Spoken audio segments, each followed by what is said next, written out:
हिंदू समाज जो है ये खास करके जिस भवन में आप बैठे हैं, आप आ चुके हैं यहाँ भी पहले भी कई बार।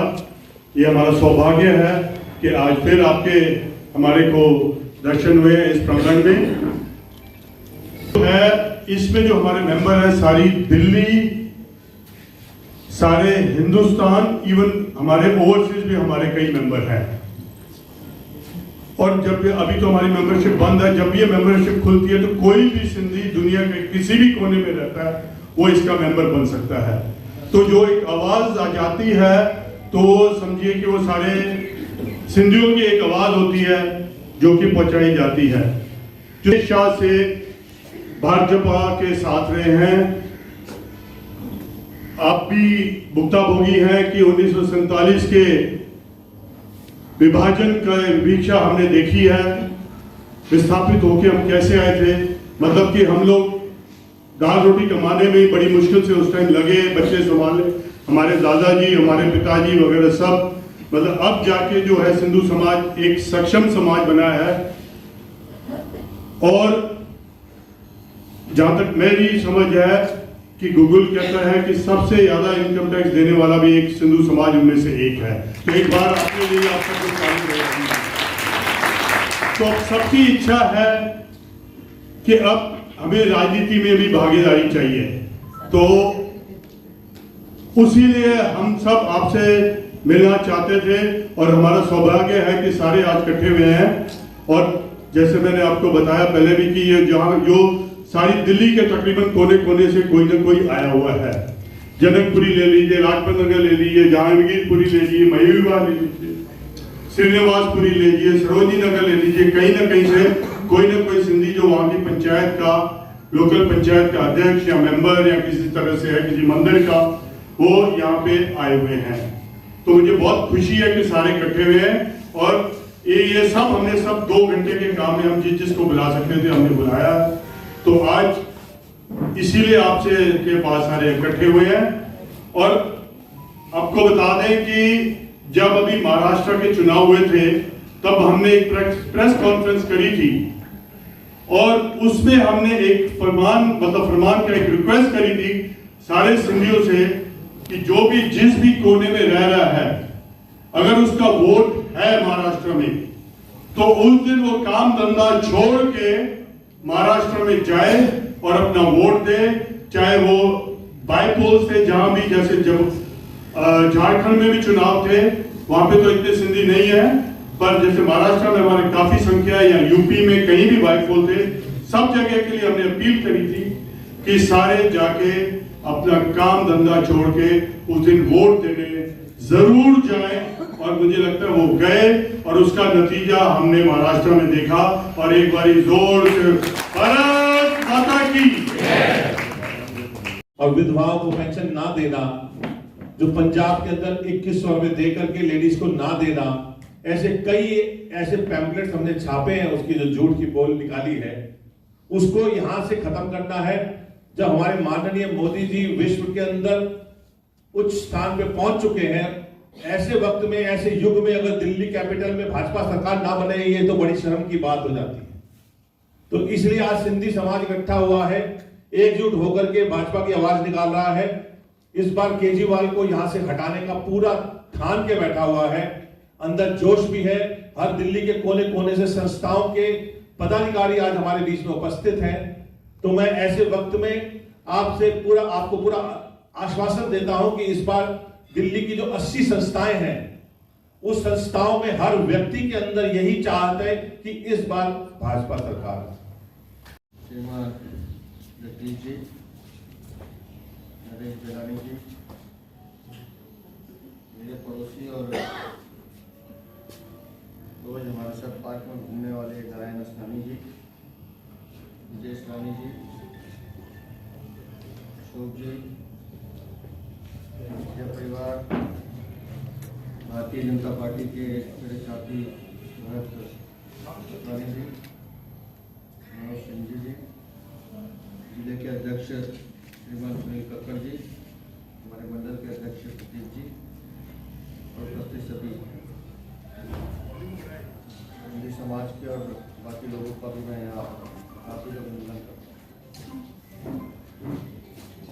अध्यक्ष जी मुझे कह रहे थे कि जब आप पहली बार यहाँ आए थे तो मैं हैरान था कि आप यहाँ कैसे आ रहे हैं। मैंने अध्यक्ष जी को बताया कि मैं आज पहली बार नहीं, यहाँ तीसरी बार आ गया।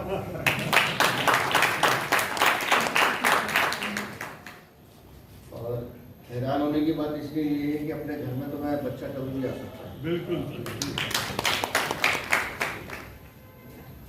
जैसा नरेश जी कह रहे थे कि 47 के भरत थोड़ा ऊपर। 47 के जो पीड़ा हमारे परिवारों में सही है, वो एक ऐसी डोर है जो हम सबको बांध के रखती है। और मुझे इस बात को कहने में कोई संकोच नहीं है कि दिल्ली को बनाने में हमारे पूर्वजों ने जो मेहनत की है उसका परिणाम है कि दिल्ली देश की राजधानी है। दिल्ली में व्यापार का कल्चर बनाने में बहुत बड़ा योगदान हम सबका है।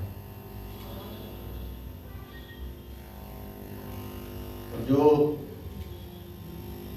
शिक्षा संत झूलेलाल जी की तरफ से हम सबको विरासत में मिली है, वो हमको सिखाती भी यही है कि हमें मानवता की सेवा करनी है, छुआछूत और जातिवाद से लड़ना है और पूरे समाज को आगे बढ़ाने का काम करना है।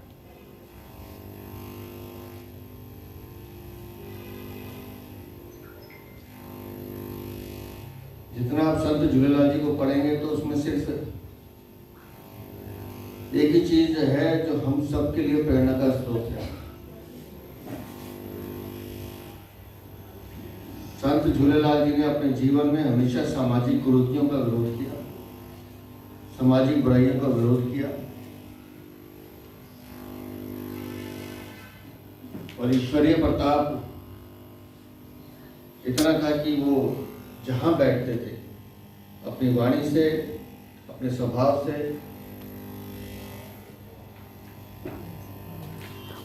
पूरे समाज को बांधने का काम करते थे। राजा ने कहानी पढ़ रहा था कि सिंध प्रांत में एक राजा था जो इतना कट्टर धार्मिकवादी था और इतना कट्टर जातिवादी था, वो छोटी छोटी बातों पर लोगों का तिरस्कार करता। एक बार उसके दरबार में कोई छोटी जाति का व्यक्ति आया तो उसने सामाजिक रूप से उसका तिरस्कार किया और उसको समाज से भी बाहर किया। तो ये बात जब संत झूलेलाल जी को पता चली तो उन्होंने तय किया कि मैं उस गांव में जाऊंगा और वो उस गांव में पहुंचे। जिस व्यक्ति का तिरस्कार किया गया था उसे बुलाया, गांव की सभी जातियों के लोगों को एक साथ बिठाया, एक साथ बिठा के एक साथ भोजन किया और वहां से उस राजा को एक संदेश दिया कि राजधर्म क्या होता है और धर्म क्या होता है, इस परिभाषा को तुम्हें समझने की जरूरत है। समाज में अगर कोई सबसे बड़ा धर्म है तो वो मानवता का धर्म है और किसी भी मानव में कोई जाति नहीं देखती। और उस एक घटना ने उस राजा का हृदय परिवर्तन किया। वो राजा संत झूलेलाल जी की शरण में आया, उसने अपनी गलती को स्वीकार किया। तो ऐसे उदाहरण देकर कि निज पर अनुशासन करके, सिर्फ कहना नहीं करके दिखाना, ये शिक्षा दीक्षा हमें संत झूलेलाल जी ने दी।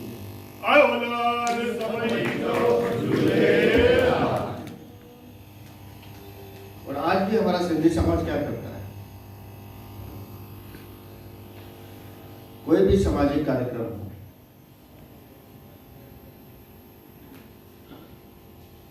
अनेक कार्यक्रमों में दिल्ली में मेरा जाना होता है। पीछे आपकी यात्रा थी, उसमें भी मेरा रहना हुआ शो किया। जैसा नरेश जी और भरत जी कह रहे थे कि हम समाज के हर वर्ग में अपना योगदान देते हैं। जो देश और अपने राज्य से प्यार करता है उसका कर्तव्य भी बनता है कि वो सब समाजों को साथ लेके चले। एक डिमांड रखी है भरत जी ने, लेकिन भरत वातवानी आप राजनीतिक कार्यकर्ता भी हैं। बहुत देर की मेहरबान आते आते इलेक्शन कमेटी की एक बैठक हो चुकी है, नाम शॉर्टलिस्ट हो चुके हैं। अगर ये बात 15 दिन 20 दिन पहले मुझे कही होती तो शायद मैं और अच्छा प्रयास कर पाता, लेकिन आपने कहा है फिर भी मैं कोशिश करता हूं। लेकिन इस बात का मैं ध्यान रखूंगा कि दिल्ली की सरकार में मेरे सिंधी भाई बहनों को प्रतिनिधित्व मिले, ये भारतीय जनता पार्टी की सरकार बनने के बाद मैं सुनिश्चित करूंगा।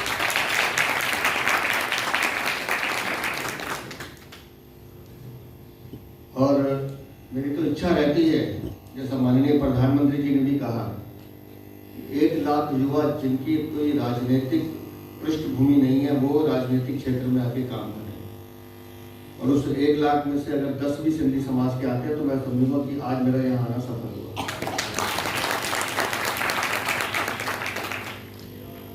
और राजनीतिक क्षेत्र का एक नियम समझ लीजिए,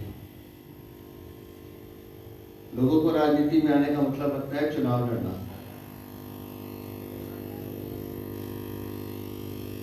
तो जो लोग ऐसा सोचते हैं उनको थोड़ा सा सावधान रहने की जरूरत है।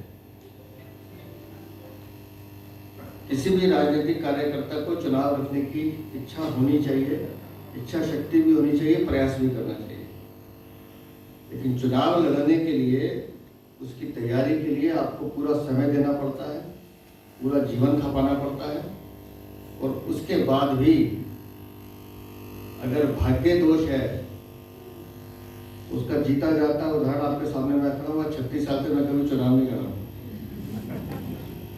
लेकिन राजनीति में हूं।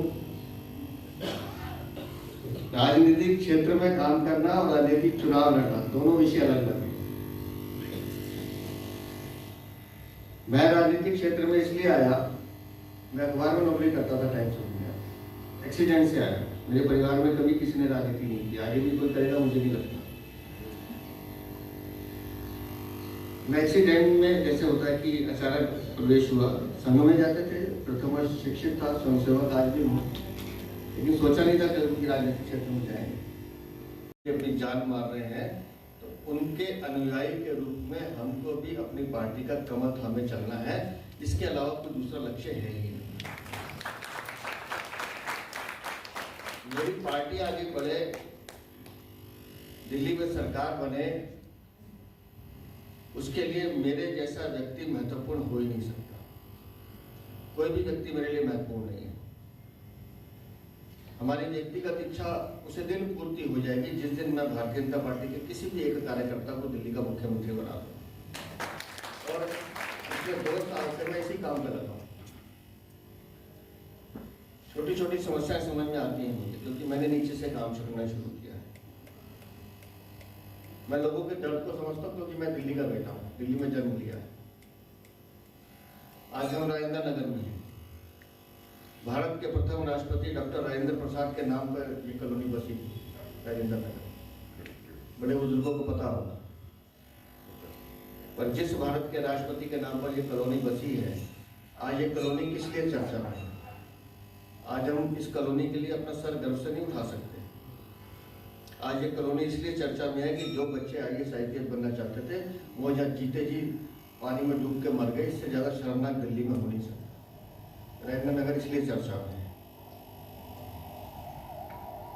आज राजेंद्र नगर किस लिए चर्चा में है? आप लोहर मंडी चले जाए, नारायणा चले जाए और राजेंद्र नगर चले गए, थोड़ा सा सीवर ओवरफ्लो होता है, सड़कें डूब जाती है। एक बारिश में राजेंद्र नगर डूब जाता है।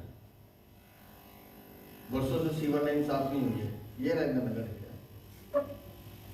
प्रण लिया है, मगर ये प्रण तभी पूरा होगा जब हम आस पड़ोस, रिश्तेदार, व्यापारी, सब हमारे जितने भी लोग हैं नजदीक, उनको आज से ही हम फोन भी करेंगे, समझाएंगे, उनको काउंसलिंग करेंगे कि हमें दिल्ली सरकार भाजपा की क्यों चाहिए। आयो लाल सभई चौ झूले लाल। आज के कार्यक्रम के बारे में क्या कहेंगे आप? जय झूलेलाल। मैं नरेश बिलानी, महामंत्री सिंधु समाज दिल्ली। मेरे साथ में भरत वातवानी, अध्यक्ष सिंधी प्रकोष्ठ भाजपा दिल्ली। आज का जो कार्यक्रम था, अध्यक्ष जी आए थे भारतीय जनता पार्टी दिल्ली प्रदेश के वीरेंद्र सचदेवा जी, उनके साथ में जिला अध्यक्ष सुनील कक्कड़ जी और प्रतीक शर्मा यहाँ के मंडल अध्यक्ष। जो आज की मीटिंग बुलाई गई थी, जो सारे सिंधी जो हैं सारी दिल्ली के सब अलग अलग विभिन्न पंचायतों से यहाँ इकट्ठे हुए थे, उनका मकसद था, हमारा मकसद जो आज था कि हमें प्रतिनिधित्व चाहिए आने वाले जो दिल्ली के चुनाव हैं, उसके लिए हमने ये मीटिंग करी थी और उनसे रिक्वेस्ट करी गई है। और आज हमें बहुत उम्मीद है आज की मीटिंग के बाद कि कुछ न कुछ सिंधी समाज को मिलेगा।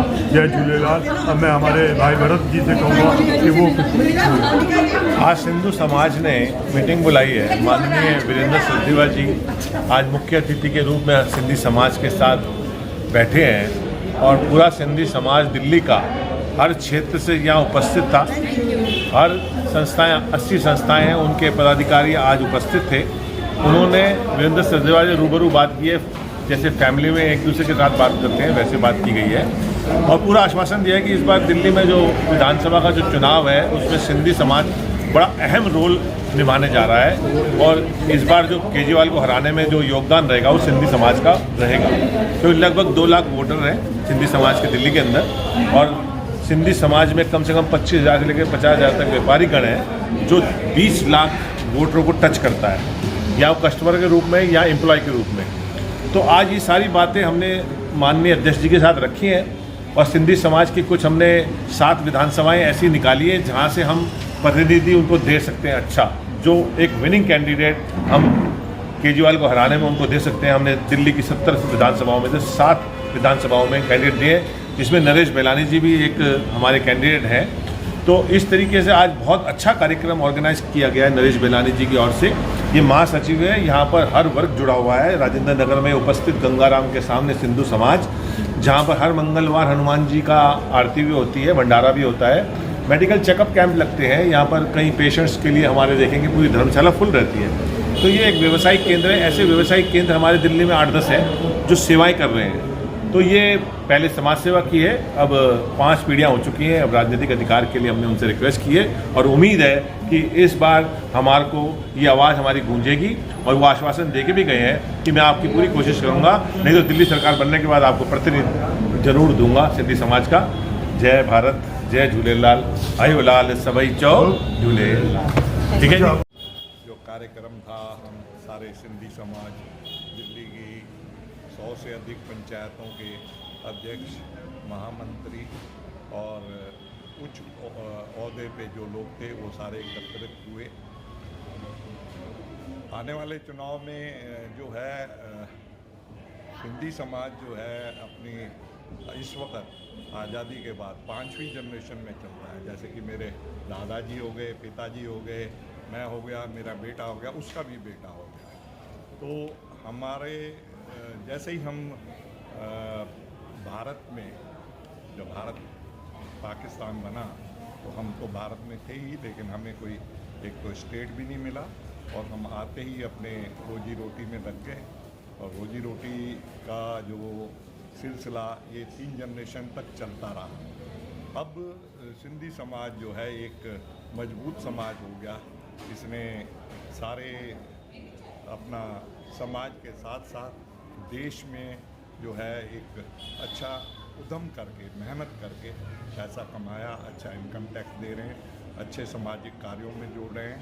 और इसके अलावा जो है वो ये चाहते हैं कि अब हमारी जो आने वाली पीढ़ी है उसको प्रतिनिधित्व दिया जाए, राजनीति में उनको भी भागीदारी मिले। इसी बारे में बातचीत चर्चा करने के लिए हमने सारी पंचायतों को इकट्ठा किया और एक विनम्र निवेदन किया भारतीय जनता पार्टी से कि सिंधी पहले से ही भारतीय जनता पार्टी से जुड़े हुए हैं, लेकिन अब वो चाहते हैं कि थोड़ा सक्रिय होके राजनीति में भी कदम रखें।